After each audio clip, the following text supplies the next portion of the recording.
Jopuonjre 68 masome skund secondary ma St. Thomas Aquinas e kar chung' bura ma Mbeere South e kaunti ma Embu yudo thieth e osiptande mopogore opogore bang' chamo ring'o mar wich dhiang' ma ichich ni nigi kwiri makech. Jopuonjrego ma jo klas 12 nochako ywago ich kach kod diep e kinde machuok bang' chamo chiemono, gino mane ochuno jopuonj mondo rang kodgi ute mag thieth mapiyo. Japuonj maduong' mar skundno Paul Mwaniki owacho ni jopuonjre ma jo klas 12 go kende ema ne midhiero makamano juko ka jopuonjre mamoko to ni kare, kendo omedo ni gichich ni kwiri makamano nyalo bedo ni noyudore e kinde ma loso ring'ono mar wich dhiang'. Ginyiso jonyuol ni kik bed gi kihondko kaluwore ni jopuonjre yudo thieth makare.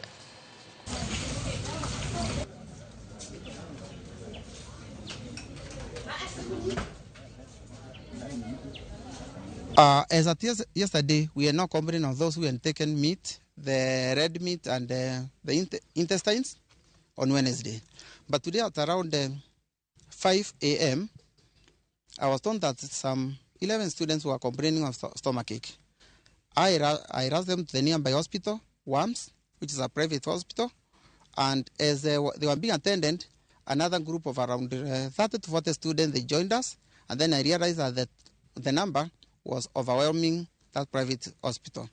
Nilifurahi kwa sababu tuliweza kuwahudumia wale watoto wote isipokuwa watatu ndio tumetuma kwa referral pale Embu level 5. Officers wangu wa public health pia wameshinda huko kwa shule na wameanza preliminary investigations to ascertain the cause ya hile shida ambayo wamepata.